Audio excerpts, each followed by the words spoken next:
వారితో పాటు ఉమ్మడి మెదక్ జిల్లాలోనే మెదక్ నియోజకవర్గంలో రాజకీయంగా రాటుదేలిన మెదక్ జిల్లా వాసులకు పేరు పేరున హృదయపూర్వకంగా అభినందనలు, ధన్యవాదాలు.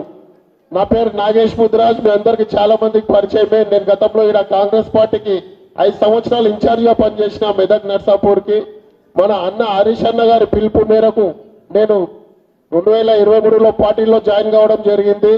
నాకు ఎంత గర్వంగా ఉందంటే ఈరోజు పార్టీలో జాయిన్ అయినందుకు మనకు ఎంత సంతోషం అంటే మనకు చెప్పలేని సంతోషం. హరీష్ అన్న గారు అసలు హరీష్ అన్న పేరు చెప్తేనే మంత్రులు కూడా నిద్ర పడతలేదు ఎవరికి.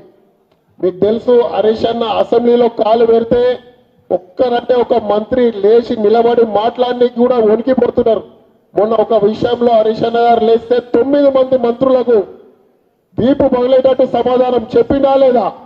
హరీష్ అన్న పేరు చెప్తేనే అట్లా ఉంది. ఇక బయట హరీష్ అన్న గురించి మాట్లాడాలంటే ఇక మంత్రులు బయటికి వస్తే మాత్రం ఇక మొన్నట్లయితే మీ అందరికి తెలిసిన విషయమే, దాదాపు 3 లక్షల కోట్ల నానిటాల్ కోల్ అంటే బొగ్గు గనులది ఏ రోజైతే హరీష్ అన్న బయట పెట్టినో అలా సాక్షాత్తు ముఖ్యమంత్రి గారు, ఉప ముఖ్యమంత్రి గారు, ఇంకొక మంత్రి ఉన్నారనేసి ఏదైతే మన తెలంగాణ ప్రజలకు తెలిసిందో నిద్ర లేకుండా పోయింది ముఖ్యమంత్రి గారు.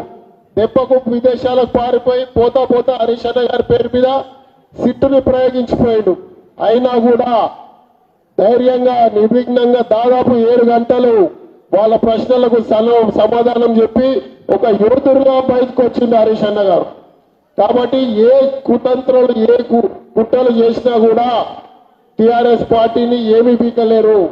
ఇంకొక ముఖ్యమైన విషయం, రానున్న రోజుల్లో మెదక్ జిల్లాలో, ఉమ్మడి మెదక్ జిల్లాలో సిద్దిపేట, మెదక్, నర్సాపూర్లో మీరు ఏ విధంగానైతే సర్పంచ్లను గెలిపించారో అదేవిధంగా మున్సిపల్ ఎలక్షన్ లో కూడా టిఆర్ఎస్ పార్టీని అత్యధిక మెజార్టీతో గెలిపిస్తారు. ఆ గెలుపు ఇక్కడి నుంచే ప్రారంభమవుతుందని మీ అందరి తరఫున నేను మనస్ఫూర్తిగా కోరుకుంటూ ఇక్కడికి విచ్చేసిన ప్రతి ఒక్కరికి పేరు పేరున హృదయపూర్వక ధన్యవాదాలు.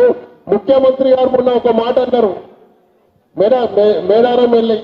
మేడారం తల్లి సాక్షిగా 100 కోట్లు మేడారంకి ఇచ్చిందంట. ఆయన జన్మ ధన్యమైపోయిందంట. అతని పేరు సువర్ణాక్షరాలతో నిండిపోయిందంట.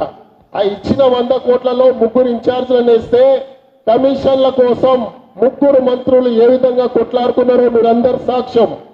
నువ్వు 100 కోట్లు మేడారం తల్లికి ఇస్తేనే నువ్వు అంత నీ పేరు సువర్ణాక్షరాలలో తరతరాలు నిన్ను గుర్తుపెట్టుకోవాలంటే మరి కేసీఆర్ గారు కాళేశ్వరం 1,00,000 కోట్లు పెట్టి కాళేశ్వరం కడితే, 1000 కోట్లు పెట్టి యాదాద్రిని కడితే, సచివాలయం కడితే, అక్కడ అంబేద్కర్ విగ్రహం పెడితే ఏ విధంగా ఉంటుంది? ఇంకా ఎవరు స్వర్ణాక్షరాలతో రాసుకోవాలి?